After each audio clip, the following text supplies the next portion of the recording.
party people. Welcome once again to the Party of One podcast, where the gaming table is always set for two. I am your host, as always, Jeff Stormer. This week I am joined by Uncle Yo, geeky comedian and host of Chroniclers of Darkness, a storytelling podcast set in the new world of darkness, for a game of So Now You're a Time Traveler, by Nick Wendig. So Now You're a Time Traveler is a game about continuum agents, protecting the time stream and ensuring that history goes off according to the history books. It's super fun, it's cool, it's 2 pages, and it's free, so you should absolutely check it out. A link to the game can be found in the show notes. Now here's my dilemma, party people. A few weeks ago, when I recorded this with Uncle Yo, I gave Past Me the night off. And now I know that the recording happens because I have the audio file, which means I have to travel back in time and record the episode. Now I know what you're thinking. Jeff, you have a TARDIS, you've used it when you played Doctor Who, why don't you just travel back in time with that? Well, the problem is the TARDIS is in the shop. But I think I know what I'm going to do. You see, So Now You're a Time Traveler, the time machine is built into your body. You are the time machine. So I think if I just close my eyes and will myself, I can travel back in time. I don't know if it's going to work, but it kind of has to. So here we go. Time travel on 3. 1, 2, 3. Time travel. Am I here? I'm good? Okay, we're here. My guest this week is Uncle Yo. Uncle Yo, thank you so much for coming on Party of One. I'm excited to be here. So, up top, why don't you introduce yourself to the listeners at home, talk about what you've got going on. No, absolutely. Thank you so much. I discovered you through Twitter, as you ended up going to the first ever convention I ever performed in before I ever put on a silver tie. My name is Uncle Yo. That is the stage name. I'm a geek-specific stand-up comedian, and I perform at Japanese anime, comic book, and video game conventions. I've been emceeing, hosting cosplay masquerades and charity auctions, opening, closing ceremonies, slew of my other programming and fun of that. I've been doing that for about 7-8 years. A couple of people can recognize me from an old podcast I used to run, We Are the Geek. I picked up that feed. I'm now doing a weekly narrative serial horror podcast. And I know you've done some White Wolf on the show before, so kudos to you. Yes, we have. We played Promethean, which is a very 2-player friendly White Wolf game. I had said that in my lecture that we gave earlier at Kineticon this year. It really runs very well as a first person, especially with an older character. Mm-hmm. So kudos to you. Big fan of Promethean. Really loved how you pulled that episode together. Oh, thank you so much. So on either youtube.com/Uncle Yo or on the We Are the Geek feed, that's where I am. All my stuff's out there on Spotify, iTunes, and Amazon. There's a couple other projects I have coming out, but they are most definitely NSFW. Cool. So this week we are playing So Now You're a Time Traveler. Everyone has to have goals. Everyone's got goals. So Now You're a Time Traveler is a game about time travel. It is a game about, in the future. I'm just going to read the opening crawl of the game, in fact, because it kind of sums things up perfectly. It's tersely and wonderful, and the fact that this game is only 2 pages in length means you can have it read, up, and character ready within a half an hour. Yeah, it's fantastic. I really like it. So, the good news is you don't need a time machine. The first thing everyone does when they invent a time machine is go forward in time until somebody has a better time machine, and then they steal that one. And the best time machine is one that can't be lost or stolen, one that doesn't use any fuel and never breaks down. The best time machine is you. You are playing an agent of the Continuum, which is an organization of time agents that make sure that things happen the way they're supposed to happen, because history won't fix itself. Rarely does. So why don't you introduce yourself and talk a little bit about how long you've been a time agent, maybe some of the things that you've helped happen as are scheduled to happen, some of your amazing feats, that kind of thing. Most of the epic stuff has to end up being classified, but tonight I decided to play Rick Branson, and we have a definite setting for tonight, which I think you guys are going to get a kick out of, as I am planning my own and have catered and hosted so many of these possible events. I'm playing a sort of very early, just fresh out of Penn State, Jason Statham type, if you will. Rick Branson has learned from his years at Pet Boy, impromptu car repair, as well as just contacts within a lot of repair, a lot of crafts. Used to do maybe some speed racing and drifting around the Midwest where he grew up. At Penn State, he was part of the wrestling squad or the wrestling team. I don't know what sports groups are when they get together. I'm assuming it's like a pod or a Venn diagram. That's where he learned a lot of wrestling, self-defense, and chokeholds, which is why the Continuum picked him up. And most of the stuff that he has been able to do won't come about until I want to say it's after Trump's second re-election, after he rewrites the Constitution. Yeah, that sounds about right. Yeah, so we're not at liberty to necessarily discuss the things that I have successfully will do. Speaking of, he also learned the art of persuasion and convincing through lying through his teeth at Trump Online University. That's a good place to learn it. I feel like that's really the number one skill you're going to pick up there. It was that or MIT, and MIT was just expensive. Yeah. So, I know that you said a lot of your stuff is classified, but I gotta ask, what was the last thing that you did that draws you into the grand chamber of the High Continuum Overlords, where you are getting a Medal of Commendation and, rumor has it, the highest award they can give to a rookie Continuum agent? Okay. Well, I was on a team.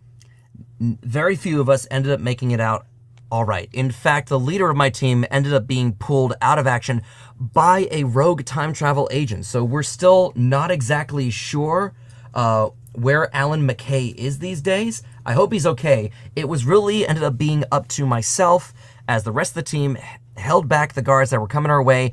I basically shut down what was going to be North Korea's first major nuclear bomb that was going to destroy the entire peninsula. The radiation was going to seep into Japan, into China. We shut that down. They put me on another mission. We shut down Iran's massive, it was meant to be for renewable energy, but we kind of all knew it was going to be a bust anyway. It was going to irradiate everything east, north, and south of the Middle East. India was going to be affected. Northern and Western Russia and all of the old USSR was going to become the new 3 Mile Island. So you have saved the world. Like, capital letters, the world. So you find yourself in this big medal ceremony, like, think the end of A New Hope. You're there, you've got a medal, your friend doesn't have a medal, and that's a little weird. And you're greeted by High Command. And they are simultaneously, like, they look extremely old, but you know that they're even older than they look. And they put the medal around your neck, and they take the microphone, and they say, Agent Branson, for your extraordinary exploits in protecting the world and the time stream, we are giving you the highest honor that an agent can have, and that is a 15-minute smoke break. And, like, everybody goes silent. The ceremony ends. You ask around a little bit, and you find out sort of the protocol for the 15-minute Continuum agent smoke break. Is that you're permitted to come back looking about 5 to 7 days older. You just have to be back in 15 minutes. I think we can arrange that. Which ultimately works out perfectly because you happen to know that you've got a wedding to go to. I mean, you can't be in two places at once necessarily, but yeah, that's very true. I have an old fraternity brother, and with his brother out of commission for some reason, I move up in the chain. So my freshman through senior roommate, Jack Ripley. Let's go full aliens on this one. Jack Ripley is marrying his Penn State sweetheart, so I got best man duties, man. Yeah, you've got some responsibilities. So, and it's going to take about 3 days. You know, there's a lot of ceremony that goes into it. There's the rehearsal dinner, the ceremony, the reception, and there's the big bar trip that, like, everybody in your hometown, you know, whenever something big happens like that, everybody meets at, like, the local bar. So you've really got to make an appearance at that as well. So it's going to be about 3 days. So this 15-minute smoke break could not have come at a better time. Well, technically it could come at any time because you're a time traveler, but you know what I mean. So let's take that smoke break. I've earned it. Yes, you have. So you close your eyes, you open them, and you are back in Montgomery County, Pennsylvania, around the year 2016, way back when, on the day of, we'll say they're getting married on Saturday, so this will be Thursday. Got it. So it's a Thursday in May. May's a good time to get married. So yeah, you're back in your old stomping grounds. Describe your old stomping grounds a little bit for me. It was a little bit of a suburban community, and we were only a couple blocks away from farms. Legitimate. These were a lot of lilac farms. These were a lot of luxury farms. The farmers had done pretty well for themselves, but essentially everybody would either go south toward Bucks County, the New Hope, Newtown area, or we would just head west, which was reluctantly called Montgomery County 13th grade, which was Penn State itself. So we're very much a big Nittany Lion fan, or even for more extreme weekends, we could head down to Philly in about, I don't know, maybe hour and a half, 2 hours if need be. It's a very picturesque farm community. I mean, there's a lot of developments that came through. We were one of the first places in Pennsylvania to get, say, a Trader Joe's and to get even a couple of yoga studios from the old Rust Belt places. A lot of money's came into the economy when I was coming of age, but for the most part, rolling green hills, a lot of shopping centers, and really a nice place where someone can settle down if need be, set up a house, buy something that was post Civil War. This area was pretty much established a little after that as a nice community. We've got New Jersey a little bit to the east, but the main action's going to be either from Penn State or Philly. Beautiful. Real beautiful part of the country. I honestly love it. I'm going to break the story for just a second and say it's a beautiful part of the country. Yeah, so you're back. You see the rolling hills, you see the Trader Joe's, and it's real popular because it's a Trader Joe's, and Trader Joe's are great. You look at your watch, and your watch, I assume, is like a time travel watch, so it automatically kind of gives you the heads up on when and where you are specifically. It lets me know, but thankfully we've got enough of a hologram display where the front of it makes it look colloquial. I mean, it overshot itself, so it looks like a leather-banded, sort of a hand-me-down Rolex, but at least it's giving a digital display and not some weird steampunky glitchy work, like it did back in the 50s. Yeah, right. Yeah, so you see that, well, geez, the trip is, the bar trip is like in 15 minutes. You better get over there. Jeez. My gosh, I'm not in front of my folks' house, am I? I'll say not unless you want to be. I think that's gonna be my best bet. And if I can just check to see if the door's unlocked, maybe I can grab, I guess I can grab Mom's car, since it's already on a Thursday, so she would still be at home. My father is still doing... Gosh, where is he at this point? He's probably out of town on some meeting. Probably borrow one of their cars, head down. I've got about a 10, 15 minute drive. 5:30 p.m. I'm gonna have a traffic problem. All right, let's check to see if the front door is at least open. Okay, I'm gonna ask for a roll, because I think that the failure condition is not that is that the door is gonna be unlocked either way. The failure condition is whether or not you can get the car without running into your mother, and then you're gonna have a talk. Well, then I'm gonna have to explain how the heck am I there? Yeah, exactly. So I'm gonna ask for a roll. You got it. 1d6 coming your way. We got a 2. I got a 1. You're good. So I think what happens is you open the door, it's unlocked, you're grabbing your stuff, like you grab the keys, you hear your mother in the other room, and it's, Rick? Rick, is that you? Are you back for the wedding? And you're already gone. So it was close. It was real close. But you're out the door, you're in the car, you get a text from your mom that's just like, stop in and chat sometime, why don't you? Well, one of these days, I'll find the time. If not, I'll have to make it. You get to the bar. It's called the bar, because there's only the one. Yeah, with 2 R's. Yeah.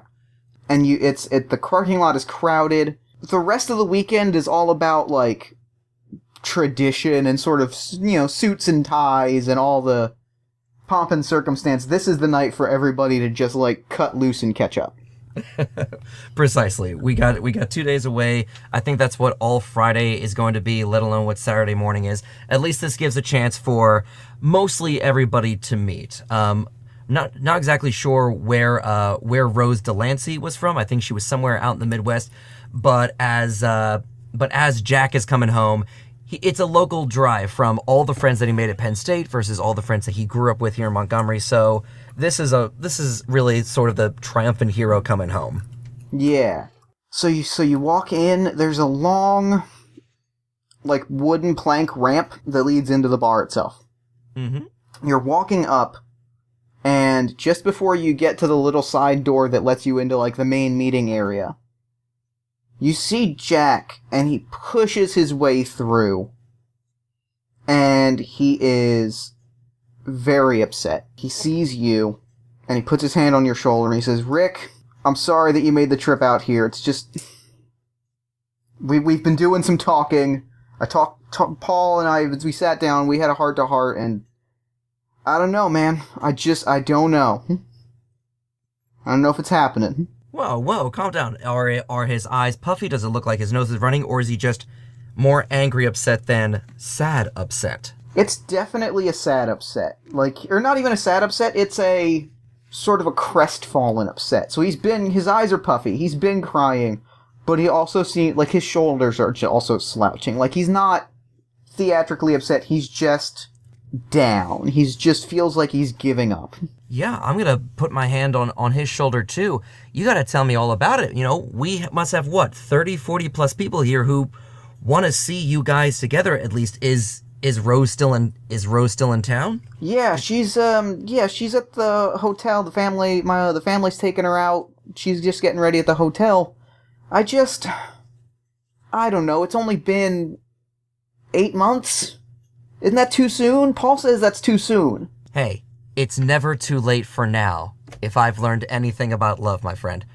All right, why don't we just loosen up? Let's go in, let's see the guys, get your mojo back on, let's take a shot, let's just enjoy getting the guys back together, the old times back together. I'm not gonna leave you alone the way that you are right now. What kind of a best man would I be? Yeah, okay, let's make another roll. You got it. Now, would I be adding an extra dice because of persuasion, or you just prefer that I roll one? I'll give you the second dice on that. Just making sure. We end up getting a 4. I got a 3. You're perfect. You convince him to go back inside. Paul Cafferty, he was your rival on the wrestling team in college. The two of you never got along. He was always a bit more into the jock image than you were. And that has sort of persisted into adulthood. And so he sees you, he kinda puffs his chest out, he kinda throws his hand around Jack and sort of pulls him away from you for a second, and is like, "Oh, look who's back. Look who's back, old Rick finally making time to come home. Is he trying to liquor you up, Jack? Don't worry. You know how you feel. Don't let him get in your head." And he throws you just the biggest stink eye. I'm gonna grab the first round of shots then, if this is the case. All right. You have any other plans? I'm gonna have to isolate Paul and see what the deal is with this. Okay. I mean, he's wearing the premature bald spot as beautifully as ever. So yeah, yes. He's a testosterone guy. With him, it was always about brute strength. With me, it was always a bit more dexterous and cunning. Yeah. But then again, he always knew how to throw his weight around. Yes, very much so. So you sort of pull. Yeah. So shots get handed out. We're a little bit later in the evening. The two of you have beers in hand, and you're just sort of tersely shooting the breeze. Mm-hmm. And he's like, "So what are you doing these days? Nobody seems to know what you're due." It's been a lot of floating practice. It's been a lot of weird stuff. I mean, thanks to Penn State, I'm getting a lot of business management degrees, and I kind of just blow it off with a lot of administrative talk, going back and forth. Maybe I'm following my dad around the country, maybe I'm not. But I was taking some time in Asia, of all places, try to find myself, look for some more business opportunities. the way the global economy is going right now, pickings are pretty sweet right now. I mean, not like the girls that we have at home, obviously, but the pickings are pretty sweet right now. We've got the Brexit, and I happen to know in a couple of years from now, we're going to have what's called the Jexit, as Japan tries to leave Asia altogether. But I think my boss is going to stop that. I don't need to tell them. I don't need to tell them about Jexit, or the Jettison, as it ends up being called. Oh, that's a really good name. That's a good hashtag. That's a quality hashtag. Hashtag Jettison. They want out. So, yeah. So, he hears all that, and you can see him get insecure. He's like, I'm doing pretty well, too. I manage the garage now. Like, it's Paul's now. It's Paul's garage. Or, well, it's not yet, but it's gonna be in, like, a year to 2 years. It's gonna be Paul's garage. Great, so we're gonna set up like a foosball table and a ping pong, and you're gonna take down the sign that your grandfather carved above that? Alright, I guess it was overdue for a facelift. Are you making fun of me right now? Like, do you got beef with me? Is that what this is? What's your deal? I wouldn't worry too much about it. I'm pretty much vegan these days. Don't have as much time to chew the fat as I used to. I want to do my best to just physically get myself alone with Jack, and it doesn't look like Paul wants that to happen. He doesn't. Now, what about you, man? I mean, are you bringing anybody to the wedding? I'm asking Paul directly. Sure. No, I'm going stag. I might try to pick somebody up. You know, pickings are good at a wedding. Oh, fair enough. All right. Shoot, I don't know if I have any more cash on me. Paul, you want to go up and grab the next round? Just let him know it's a green TD Bank Visa, last name obviously. How about one more tequila round? Sounds good. Fucking A, old days. Junior year, when we crashed it. Yeah. He stands up. Jaeger shots all around. He doesn't care what drinks you actually ordered. No, he doesn't. What a jerk. Yeah, how is Jack looking? Is his face even closer to the table? He's pretty wobbly. Mm-hmm. He's at that drunk stage where he's like just staring off in middle distance. And it looks like he's just real intently looking at the rules for shuffleboard. I want to ask Jack, when did he and Rose have the fight? Is this a perpetual fight, or did this really come out of nowhere? So you sit down from him, and you ask him that, and he says, "Oh, we didn't have a fight. I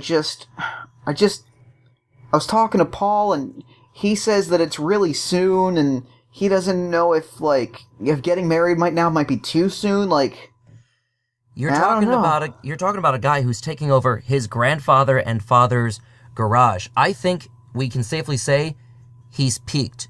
You see the bald spot? He's just going to be gaining more face over the next decade. He's already gained a little bit of face. Like, it's there. Dude, you're top of our class. You can get out and head anywhere that you want. What about last year's trip to Portland that you and Rose took? What about that whole tour of the North Pacific Megalomania? Oh, By the way, fabulous. I figured you were going to go back and own that city. Are you just going to stay here? Montgomery, the rest of your life just get redder and redder like your dad? No, but that's what just about it. What about all those app companies for all those hoverboards you were gonna develop? What about those apps? Oh, I was gonna make so many apps. See, but that's the problem, is that if I get married, am I still gonna be able to do any of those? Paul says I'm not. Hells yeah, and you're gonna have an amazing woman by your side. So wait a sec. So so there wasn't even a fight. So Rose just called and said no, or have you told Rose yet? No, it's something you gotta tell her in person, I'm getting ready. I'm gonna finish this drink and then I'm gonna go. Then maybe you do have to do it face to face. If you want, do you want me to do it face to face? Would you do that for me? I don't know if you're in the shape right now, man. Something inappropriate might slide out. I don't want you to lose your chance like this with someone who's as head over heels for her as you are for her. Okay, yeah, make me a roll to see if your words convince him to let you go, or if you've just empowered him to go talk right now before he gets any drunker. You got it. We're gonna do 1 or 2 die for this. 2 dice. Just making sure. Yep. That is an 8! Excellent. Wait, no, what's the highest dice? It's... Yeah, you pick the highest dice on how well you do. That is correct. Both are 4. We got a double 4. Okay. I'm gonna say because you got 2 dice, I also rolled a 4, which means something weird happens. It's okay. We got this. I don't have a Polaroid to keep checking if my siblings are gonna start vanishing. Okay. Yeah, so you convince him. I'll say you convince him. Okay. You head outside. You are grabbed from behind. Oh, someone's gonna regret that. Well, you start to you start to fight your way out, and they put you into the most expert, full Nelson. Like, you're like, this is textbook. The only person I know that could do a full Nelson this well is, and you turn around, and you're staring at yourself. Oh, you gotta be shitting me. Does he look my age currently? Yeah, and looks a little drunker. Just a little bit. I have got to be kidding me. Okay, what's the deal? I just got here. When are you? 20 minutes, an hour tops. Listen, I'm breaking the rules here, you know that. Paul's gonna keep talking to him if you don't go back in there. And you don't take care of Paul in a big way. However you want to do that. What is Paul's deal? Is he rogue? Is he part of the continuum? He wants Rose. It's as simple as that. He wants to get with Rose, and he figures if he breaks up the wedding while they're drunk, it's an easy way to slip in there. He's just a skis. Are you fucking kidding? I gotta go Shakespeare on his ass? Yeah. I properly crack both hands. All right, get out of here before someone recognizes us. All right. Don't forget to come back here and tell yourself all that. I gotta go back and tell myself that. Okay, so I think I gotta put that down on my character sheet as my yet. Yes. Right? Got it. Grab self. Wait, let me rephrase that. Hang on. Grab myself from behind. Okay. So what's your plan to take out to take care of Paul in this moment? That's gonna end up being his car. Do I see Paul's car? Yeah, you do. It's a Stanza. And it's a little bit rusty, but the license plate says Paul Rocks. Yeah. Oh my god, same from high school. Yep. The same plate. Yep. He's transferred it between it's bent up too. Like, it's been through some accidents, and he has salvaged that specific plate. Yeah, well, very simple. That plate is gonna come off. Quick popping off with my Swiss Army knife. Here's my goal. My goal is to sabotage that engine so Paul can't leave, essentially. Okay. Not only that, if I can find a car alarm, I'm gonna try to smash the back window and drive out of there. Paul's gonna be a bit too distracted with what's missing from my car. Hang on, now let's look inside. Is there anything inside, like just a bag or a book bag, something that it would make sense someone elbowed their way into the car, yanked it from the parking lot, and made a getaway? There's a duffel bag full of Matchbox 20 V8 cassettes. There we go. That's the media form we were looking at. Yep. I mean, it's only 2016. He'll end up probably pawning it off. Oh man, I hate to do this to someone. I hate to do this to myself or someone like me, but I'm gonna have to end up being his downfall. I'm gonna have to be so cold on this one. I'm gonna do it. I'm gonna wrap my elbow up in push is coming to shove. Push come to shove, you know it. I am gonna elbow into the car. I'm gonna grab the duffel bag. I'm gonna run to my car and peel off. I'm hoping that there's an alarm. If there's not, I'm gonna call the local police and say that someone's breaking into a bunch of cars in the bar's parking lot. Okay. So make me a roll to see how that plan goes off. I'm gonna give you 3 dice on this one. Because you traveled back to tell yourself that. However, after this, you're still going to need to go back and talk to yourself, or else you're going to have to roll Paradox. You're absolutely right. Highest dice rolled is a 5. I got a 5, a 3, and a 1. Okay. You successfully break the engine. You successfully break the window, you break the window, the alarm goes off, you grab the cassettes, Before you get to your car, Paul is out there and he sees you and he's like, I knew it! I knew you were jealous of me! We're doing this! Oh, and by he comes all at you. means. I feel like I don't have a choice. Let me see, if I choke him out, there are a couple places I can definitely drive him. Either way, unconscious, he's gonna end up in the back of my car. Alright, let's And unconscious, he's out of the situation, so... I'm gonna try to get this. I'm gonna try to get him in a chokehold. Okay, give me a roll, 2 dice. By all means. Let me show you what I learned in Iran, son. Highest dice is a 6. My dice was a 1. He basically comes at you with his arms out, almost inviting you to put him in a textbook full Nelson. The kind that you just perfectly executed on yourself. And he's he's out in second, because he's already drunk. It's good to get this kind of practice. All right, he, like it or not, is going in the back of my car, and I'm gonna drive to Rose's. Okay. You get to the hotel, it is a Days Inn. Do they still have Days Inns? Yeah, it's a Days Inn. It might be the last Days Inn, but it's a Days Inn. 95, you are an ever-evolving beast. Yes, it is. So you pull up, you ask for Rose at the front desk, they give you a room number, and actually what happens is you walk into the lobby, and Rose with some of, Jack's extended family all come walking in to the lobby at the same time, and she's just beaming, and she's like, Rick, oh, you made it! Oh, did you go to the bar? Have you talked to Jack? He's gonna be so happy to see you. I'm so happy to see you. Oh my gosh. I'm happy to see you too. Rose, come on, bring it in. Where are we going? And all right. I think she gives you the biggest, warmest hug. So here's the deal, guys. I just left Jack at the bar. I think we overdid it a little bit. I was hoping to just run into you guys before we headed out. Everyone is still at the bar, moderately celebrating.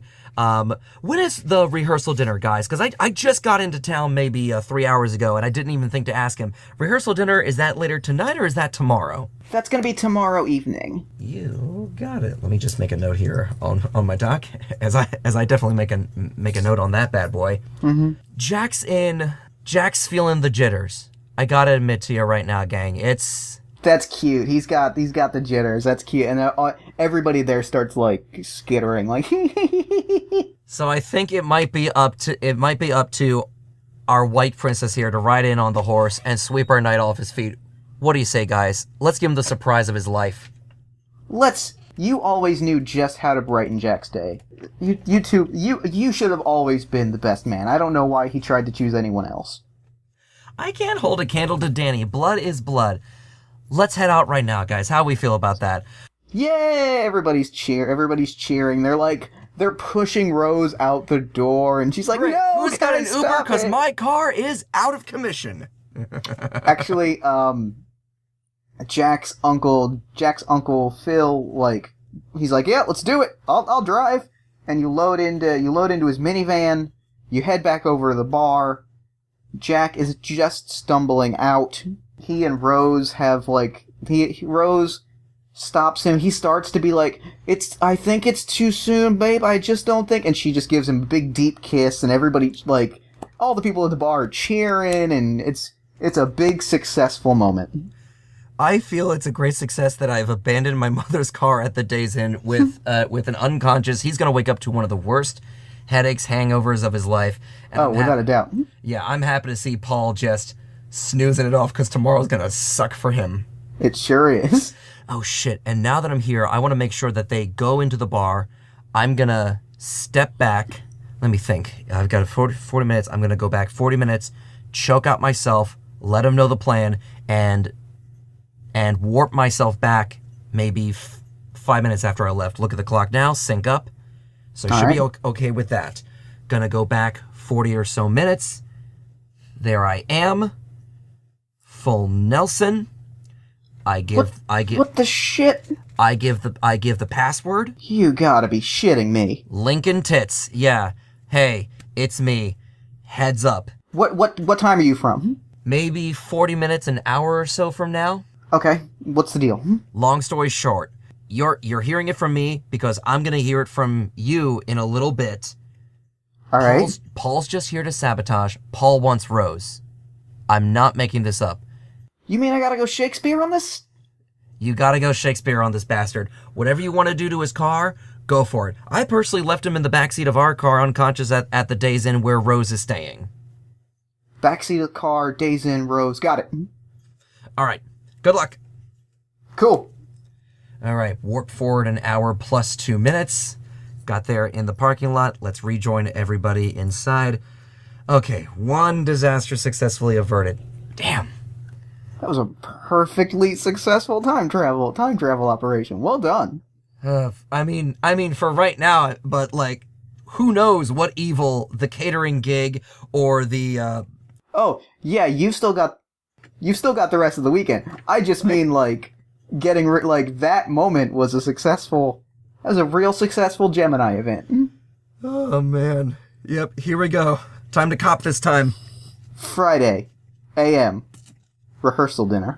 Beep, beep, beep, beep. So it's Friday. Friday, gotta get down on Friday. Mm-hmm. Everybody is running around. Where are you staying at while you're in town? Are you at the Days Inn or are you somewhere else? Yeah, I'm gonna end up picking up a room at the Days Inn as well. I don't need to let my mom know that I'm in just yet. I may end up staying over with her Friday night, but for right now, I gotta keep a close eye on Rose.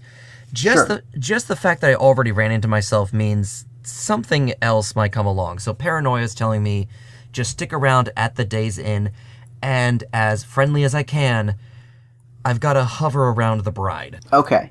Now, here's where I want to go into the idea of yet So Now You're a Time Traveler. Because you have a few pieces of yet for the wedding, for things that you know have to go off without a hitch. That is correct. So yet is a catalog of things from your personal future. Due to various time travel hijinks, you're likely to you likely know some things about your own future and about, like, the immediate future of what happens in the scenario. So you have a few anecdotes that haven't come to pass yet. So why don't you go over what the 4 things that you know are coming from this wedding? Absolutely. One is I watch myself choke out the mother of the bride. You know, I've never seen it in a film before. I'm hoping to see it. I think it was in one of those Jennifer Lopez movies. Number 2, I drive past a busted party bus filled with attendees for the wedding. The third thing on my list is fire alarm is pulled during the best man speech. Number 4, and this is the ultimate goal of the mission, Rose and Jack get married. Come hell or high water, I return having smoked my cigarette break and I'm good to go. But no matter what, I gotta make sure those two get married. Yes. It is a critical time stream event. So, you're prepping everything. Everything is seemingly going well when Rose bursts into the hallway screaming, "You're out! You're out! Everyone is out of this wedding. I do not care. I don't want to see you anywhere near the wedding." This was to my face. No. You just hear this in the hall. And she's, like, storming off. She's real mad. Oh, no. Okay. This is not the Rose you saw last night. Let's do some cover up. Who is standing in the hallway? Are they friends from college? Are they close to Rose's family? Jack's family? It is the mother of the bride. It is Donna. It is Donna Delancey, Rose's mother. And she's just standing there completely befuddled, like, I don't know what I did. It's hi, it's Donna, right? Sorry, best man, Rick Branson. Are you okay? Do you need tissues? I have tissues. I thought Danny was the best man. Yeah, Danny's out of commission. He just hurt his leg badly on the job. Sorry, I was Jack's roommate all 4 years at Penn State. I just had to move up the totem suddenly. Well, it's nice to meet you, I guess. It's nice to meet you. Are you okay? Yeah, I was fixing. She had a run on her dress, and I was fixing it, and she saw me fixing it, and she freaked out, and she ran off. I don't know. Okay, basic misunderstanding. Who doesn't blow up this soon to the wedding with all these pressures on it? Do you want me to go after her? Yeah, that would probably be helpful. I feel like I'm just gonna make the situation worse. Absolutely. Where is the dress, if I may ask? I mean, clearly Jack doesn't need to see it. Is it a larger? Yeah, come on over. Just mind the undergarments, I guess. Totally. You're not a weirdo, are you? Oh, I hope not. So the two of you walk in. You look at the dress, and it looks perfect. Whatever seams she fixed it 110%. Okay, doesn't seem to be any sabotage. There's no massive rip. This looks great. All right. Yeah, I thought it looked pretty good. Shame I won't get to see it because we both know Rose. She's not going to want me at that wedding.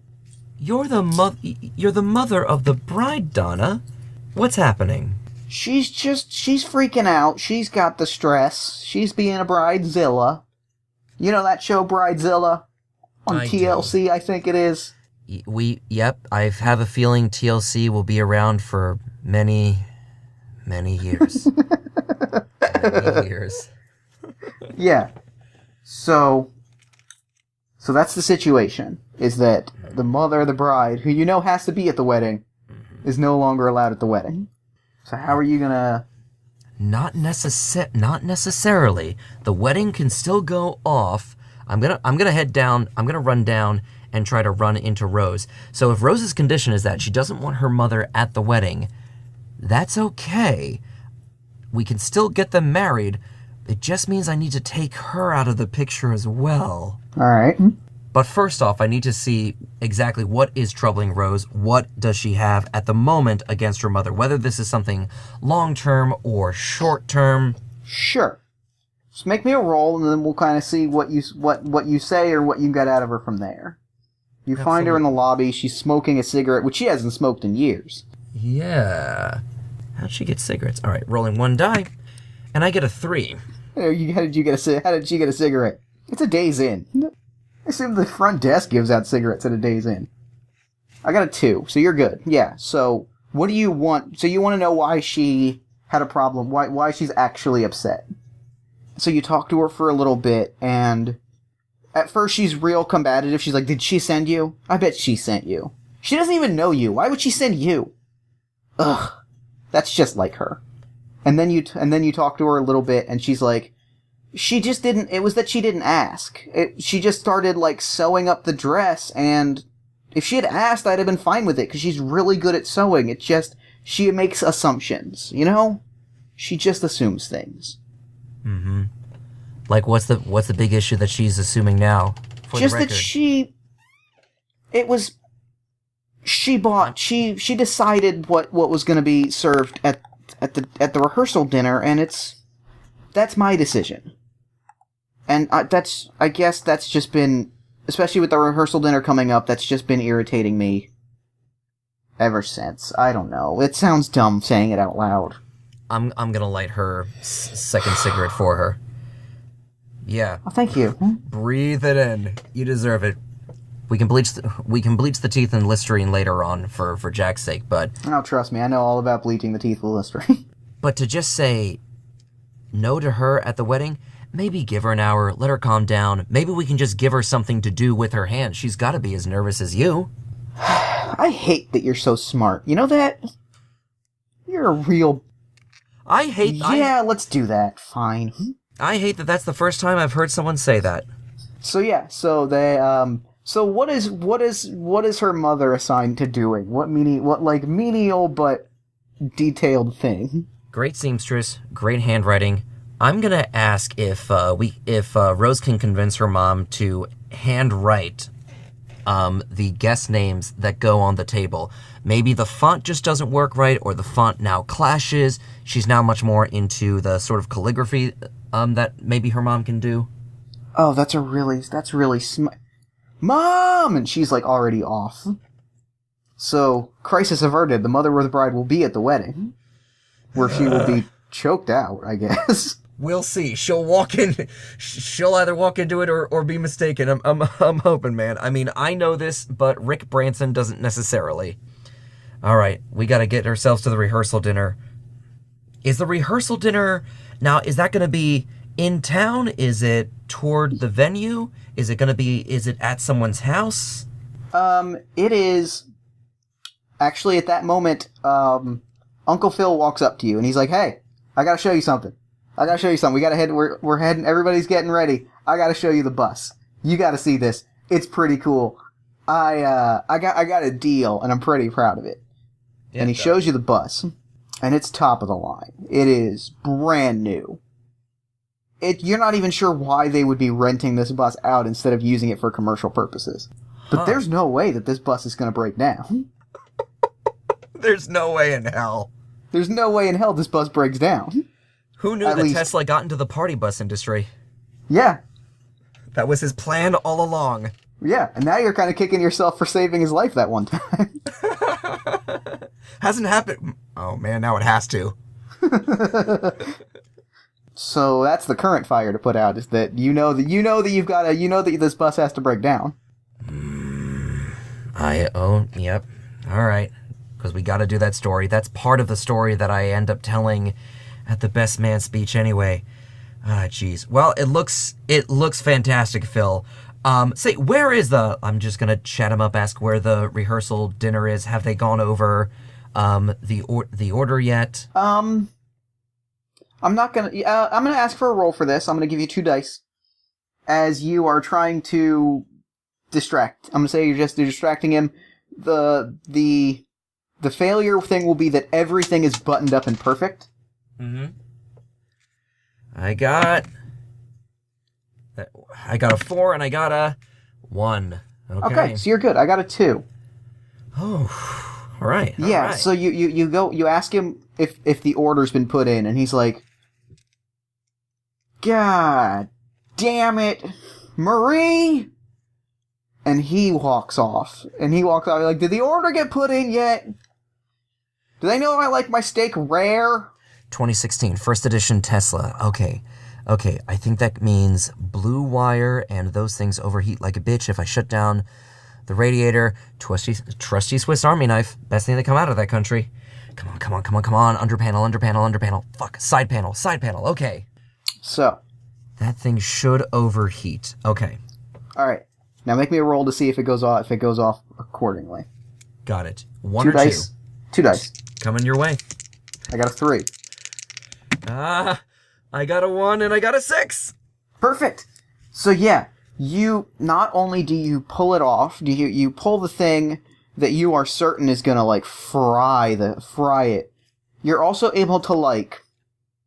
It's not that you don't break it. Is what I'm gonna say for the 6. Like you get an extra thing because you get an extra thing. So you actually like pull a piece. You pull a cord that you know is not only going to like cause the bus to like capital letters, capital B, capital D break down. You know that like all it's gonna take is plugging it in, so you're gonna seem like a wizard. All right, come on, give it to me. Break down. I'll take you through the night. Here we go. So yeah, so you drive in. You wait a little bit because you know you have to be driving in separately because that's the way the Yet works. It is. Yeah, that means I can't get to the rehearsal dinner on time and see if there's anything else to sabotage. But all right, let's resolve this bus at least. All right, yeah. So you drive up. You see the bus break down. You pull over in front of it. You fix it, like you plug it back in. And now, do you do it right away? Do you make it seem like, oh, it was just a simple fix, or do you take a little bit of time to be like, let me see if I can make this work?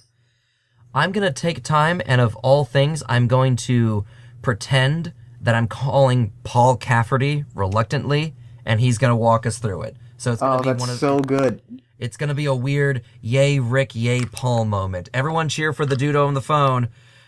All right. Thank you so much, big guy. Yeah, exactly what happens. The bus starts up. It actually goes a little bit faster, and so they're like, wow, this is actually, or at least they think it does. It's the thing where they're like, wow, this is great. Rick, you must have made this car even better. That Paul's a great mechanic. You get to the rehearsal dinner. Mm-hmm. Everything goes off without a hitch. Okay. Feeling good. Yeah. Saturday morning, the ceremony. That sounds so ominous. I know, right? What could possibly? Let's do this. You're at this, like, the botanical gardens. That is correct, yes. Actually, no. I know exactly where you are. Because you're in Montgomery, so that's not super far. Yeah, that's not super far from, like, Amish country. No, So I not think- at all. So I think you're at, like, a really nice Amish, like, a nice, like, I think you're in Amish country at this really quaint little, like, Amish garden situation. Yeah, we would be about we're a half an hour outside of Lancaster. Yeah, that's where the actual ceremony is happening. They have found this really quaint little, like, spot. And there's cobblestone streets and horses and buggies, and it's real cute. Okay, fair enough. And it just perfectly fits Rose. Yeah, this looks great. This Yeah. looks great. All right, we got all the frat boys in order. Rose has maid of honor. Rose has brides. This really couldn't. This could go okay. What is the situation with their fathers and moms? Older generation. If they're gonna drop anything, it's gonna be the wedding day, especially if cocktail hour is as early in the day as it has to be. So maybe I slip away during the photographs of the party that they take before the actual ceremony. So the situation with the parents is they're there, and they're, like, cheerful and helpful. The mother, like, stands up to give a speech, and here's where the situation goes sideways. You are watching this, and you've got a tear in your eye. She's not the most eloquent woman, but she's had some really nice sentiment. Now, just so I know for timing, are we even before the ceremony itself, or is this? This is during the ceremony. They've given a moment to the mother and father. Okay, very good. And in the middle of this really nice, simple but meaningful speech, you come through the church doors, moving towards the mother. Oh no.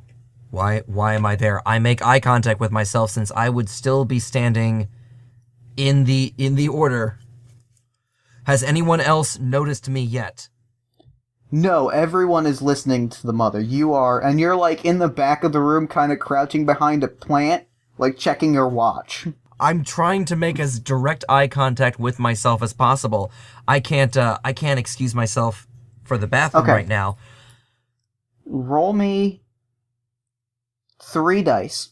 Okay. To try to, like, signal to yourself not to stop this, or not to enact this thing that should or maybe shouldn't happen. You're not 100% sure. But whatever it is, the changes in the time stream make it seem like maybe this one didn't need to happen after all. Or at least that's how it seems right now.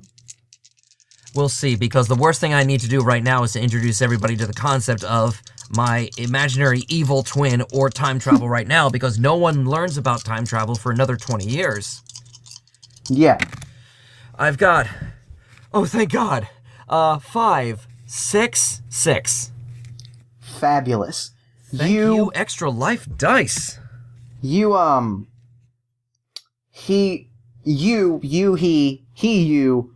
like, taps the watch. And is like, he's very confused because in his mind, you know that this is a thing that has to happen. So he, like, taps the watch to, like, be like, I sent you a message.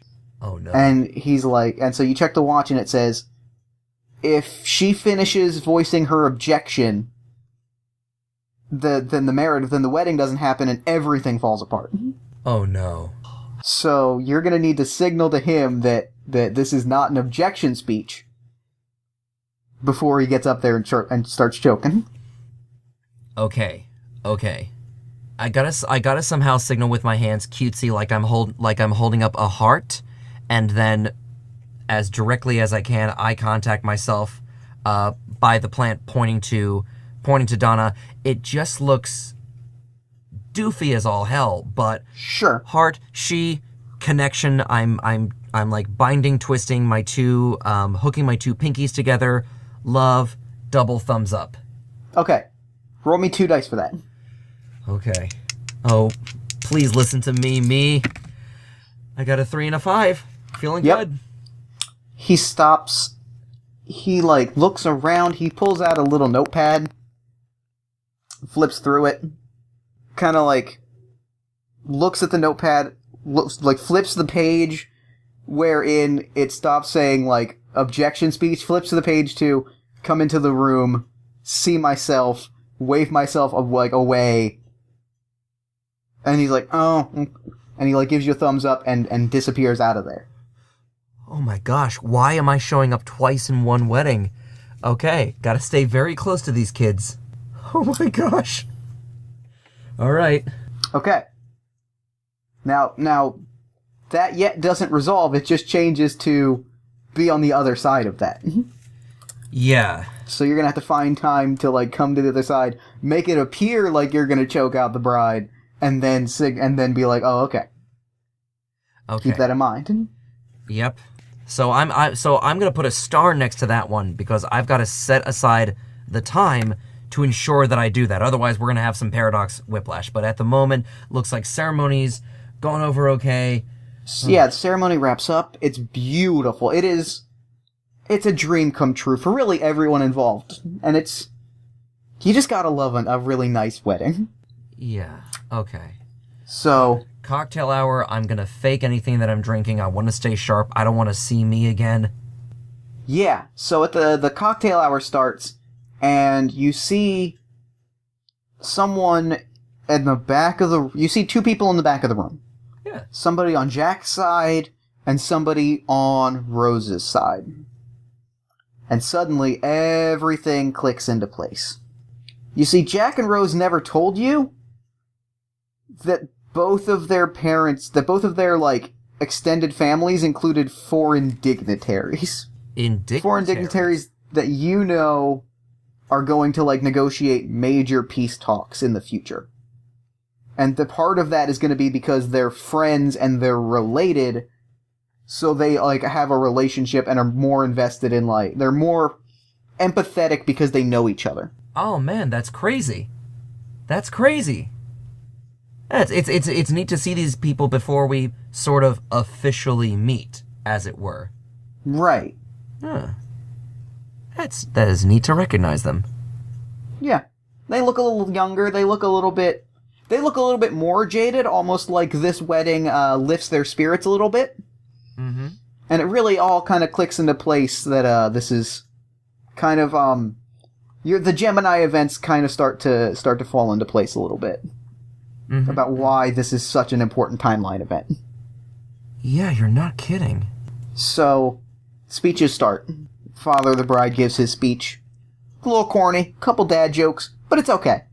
Hands the mic off. He's like, alright, Rick, hope you got a good speech. We know it was last minute, but, you were always a funny guy. Oh shit, I don't remember taking the time to write a best man speech. Oh shit, I never took the time to write a best man speech. Okay, I've improvised before. Well, you can improvise, or you have a few tricks up your sleeve. Taking the mic, I'm, when in doubt, junior year story, the junior year bender, when we hadn't just saved the Nittany line from being defaced right before, the wrestling season took in. We were able, through the entire fraternity coming together, lift the statue of the lion and turn it 180 degrees where it was. It was a prank that had never been pulled off before, and it almost wouldn't have gone off. I'm not going to say Jack talked us out of doing this insane idea. I'm going to say he did delay the idea because of the violent dry heaving and vomiting he was taking, because this was the very first time that he and Rose had planned, okay, you know what? It's best if I don't end that speech publicly right now. You guys can fill in your imagination. We're here today. There's a certain stream of events. Long story short, Lion is still facing the west. You know why? Because it's about where we go. Sometimes it's about where we start, sometimes it's about where we go. Some things you can promise. Sun gonna rise. There's gonna be gravity, death and or taxes. The TLC network, and these kids. I'm so happy to know you both. Roll me 2 dice to see what the crowd reaction is. And if while giving your speech you notice something important. So I've got a 4 and a 3. Okay. So the speech goes over okay. However, just before you get to the end, the fire alarm goes off. Let's hear it for... And everybody is, like, confused and kind of, like, dejectedly shuffling out. And, like, you look around, there's definitely no fire. Somebody pulled that alarm. And moreover, the rest of the day just does not go off the way that you feel like it should. I mean, we can just shuffle everybody back under the... All right. I'm gonna go around and check the fire alarm, see if they have been pulled, because at this point, you're gonna have the DJ's gonna start setting up little disco ball. That's gonna mimic the red and blue lights, because it takes the fire department a good 20 minutes to show up. They can't by law let people back into the building.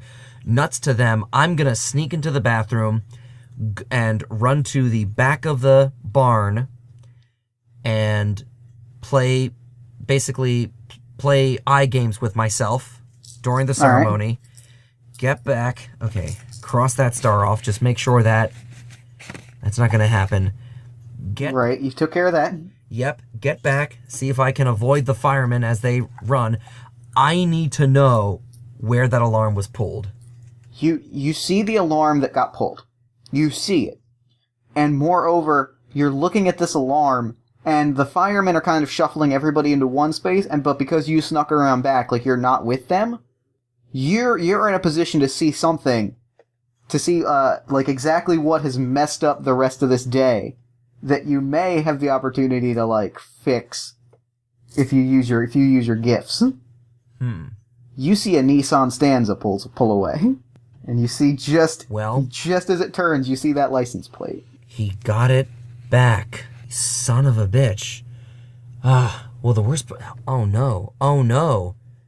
I'm not the one who pulled the fire alarm. Chad was the one who pulled the fire alarm. But the fire alarm has to go off, and this wedding has to go off. Hang on. They've had the ceremony. They've signed the paper. They are legally married. But this...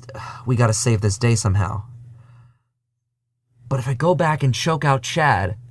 Here's my situation. If I go back and just stop Chad one more time, I don't know if his brain's going to be happy to lose that much oxygen 2 days in a row, but more importantly, this has to happen. The wedding almost has to end on a weird downer note. So something spectacular really has to come out of this one. So what's your spectacular plan? I need to go back. I'm going to go back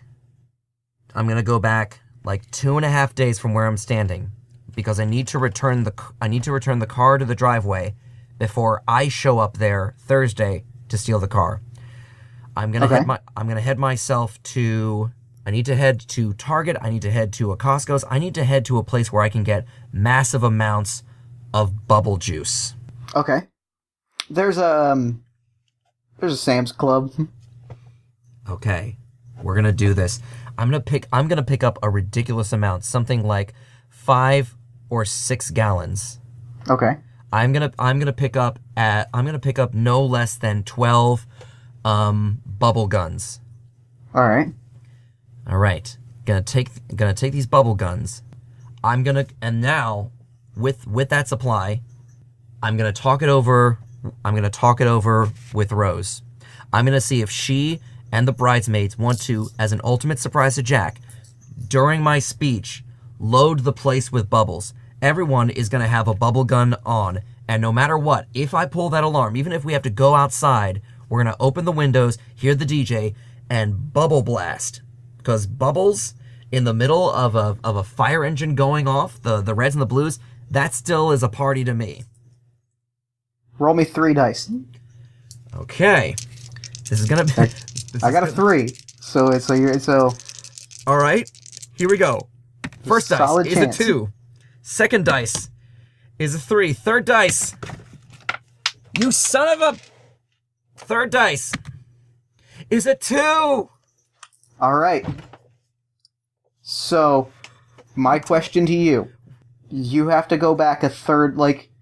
Okay, my question... Okay. I know exactly what happens. Oh, no. Thursday. The bar trip. Mm-hmm. You pull up. Mm-hmm. As you're pulling up, you step out of the car just in time to see yourself appear. Like that first appearance. That is correct. Do you approach yourself and lay out the plan, or do you hide? I have to approach myself, but we have to go around the restaurant. We cannot be seen together. Right. So he walks you around back. You walk around back. What do you say to yourself? We're gonna run into a paradox situation. Chad is going to pull the fire alarm during our speech. It's gonna be impromptu. It's gonna be fine. Just tell the turning the Nittany line story, blah blah blah. I could probably write a better speech than that. I've got 3 days. I'll keep it in mind, but I'll write a better speech. You say that, but we get occupied. Here's the deal. That fire alarm has to go off. We can't prevent that. It's going to put a dour mood on everybody. But we're still going to be outside in a parking lot in Amish country. We're still going to have rave lights of the fire engines that show up. I just purchased... I just spent a lot of our bonus. I just spent the last $500 on 5 gallons of bubble juice and about a dozen or so bubble guns. I just got back from letting Rose know, and she okayed it, that we're gonna launch bubbles during my speech so that they have the guns and they can launch the bubble guns in the parking lot under the rave lights of the fire engine. It's bizarre, but the only way we can keep this wedding ending on a good night, and I'm just gonna flat out tell him who attends the wedding that we need. Okay. So Yeah, they have to get married. That's what I said. We have to end this well. Bubbles. Just like when we over-flooded the laundry room freshman year. The first time that Jack and Rose met. Oh, that's gonna be real cute. It's our only... I can't believe I'm saying this, but bubble guns are our only bet right now. Okay. Bubble guns. I'm gonna write that down. Bubble guns. Okay, I gotta go to the bar. Give me your keys. I don't want to go inside. And mom's in there. Oh, you're right. All right. Go. I'll just swoof my way there. Okay. And I'm gonna... You hear, Rick, is that? And then you're back in the present. Okay. And you appear just in time for like the lights and the sirens, and you look around and there's bubbles everywhere. Between using 2 heads being better than 1, everything went off without a hitch. I'm gonna end standing on the fire truck, bubble guns in hand, launching down at the bride and groom, and we're gonna mimic the hot fuzz sequence, as was our thing. We bonded over the Cornetto trilogy. Perfect. You do that. You as you're doing that, you get a look at your watch. You see it tells you a few different timelines. Mm-hmm. And you're like, oh, you gotta go. Cigarette break. Well, at least I could... Yep, at least she's never gonna let him go. Nope. I can say that about my Jack and Rose. So, yeah, you appear back. They're like, you took a few extra minutes, but we understand. You know, it's imprecise, I understand. And they hand you a mission folder, and that's game. I pull out the bubble gun and shoot for the sky. Perfect. But Fantastic. I got scared there at this massive, insane on the fly time travel plot, and I've got 3 chances to roll over, but because I was hitting so many sixes, my immediate terror was my luck has just run out. This can't go well. I mean, had we extended it to something else, and it's such a quick, fun system that by limiting us to a mutually known setting, such as the area and just a few days of, say, a wedding, it really helps you pull into the mechanics so that if one or even a couple more friends wanted to play this, you could definitely run through more of either the slapsticky Bill and Ted time travel or more of like the Jack Bauer scenario. But I love that this game does not say anything about tone or initial setting. Yeah, I like that it's just like, here are the base mechanics you need to like do time travel stuff. Mm-hmm. Here's how you do like skill resolution, go. Yeah. Because like it's such a broad genre that like I really appreciate that they don't try to be like time travel has consequences or time travel has no consequences. Without a doubt. This was one of the many games that 2-page RPGs that I found at, I think it's topsecretrpg.net. They were having a 2-page RPG contest. And this ended up being something that really caught my eye. It wasn't one of the winners, which the winners are excellently composed 2-page RPGs, but this was just light and fun, and I'm grateful as all heck that you selected it for me. Oh, thank you for bringing it to my attention because I loved it. Well, thanks so much for coming on Party. Oh, I'm sorry. Go ahead. Absolute pleasure. Yeah, thank you so much for coming on Party of One. This was a blast. Real quick before we wrap up, where can people find you online? That's going to be at youtube.com/UncleYo, facebook.com/UncleYo. I am most likely performing at a convention near you sometime the upcoming year. The weekly narrative serial horror podcast in the tradition of Welcome to Night Vale. Within the Wires, Alice Isn't Dead, set in, for you RPG fans, the new World of Darkness. It's called Chroniclers of Darkness, and we are just about wrapping up our Vampire the Requiem story, and the listeners get to decide after every 6 episodes what game we take over next for the narrative. Oh, that's awesome. All right. Well, I got to get back to the future. So, so thank you so much for coming on Party of One. I'm going to head back. Absolute pleasure. Live, laugh, and glump. Remember, trash can, trash can, trash can. Trash can. Got it. All right, here we go. 1, 2, 3. Time travel. All right, we're back. That was fun. I'm a natural at this. Thanks to Uncle Yo for coming on to the show. Be sure to check out Chroniclers of Darkness at wearethegeek.libsyn.com. Check out Uncle Yo at uncleyo.com and follow him on Twitter at Uncle Yo. Then, while you're on Twitter, follow this show at Party of One Pod. Then hop over to Facebook and like the show at facebook.com/partyofonepodcast. And if you love the show, consider telling a friend. iTunes reviews, social media shoutouts, and word-of-mouth recommendations help the show to grow bigger, better, and do cooler and cooler things. Speaking of iTunes, shout out to Shiver Me Timbers 1, which is DM Chris from the Dungeon Masters Block podcast, Silent Kev, which is Kevin from Everything is Awesome, and Thrack the Cyclops for leaving 5-star iTunes reviews. I really appreciate it. Also, I wanted to sincerely thank everyone for the response to the Party of One... Wait, hold on, let me check the... That hasn't happened yet. Sorry. Forget I said anything. Time travel, you know how it is. Party of One is produced by Jeff Stormer and Jen Frank. This episode edited by Jeff Stormer. All music for the show comes from the song Infinite Lives by Mega Ran featuring the D&D Sluggers. Speaking of Mega Ran, the album RNDM is 1 year old. You should absolutely check it out if you haven't. It is a tremendous album, and it is important to me, not just because the theme song for the show comes from the album, but it is just a beautiful album about making art and being an artist, and it's introspective and funny, and the beats are really, really great. Check it out. You can find a link to it in the show notes. I think that you'll love it if you check it out. Until next time, party people, thank you for listening, and party on!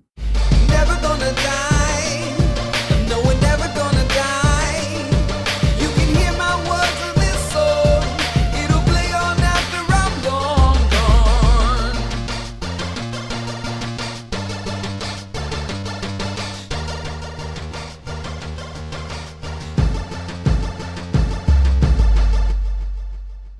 Trash can? Why trash can? Oh, God.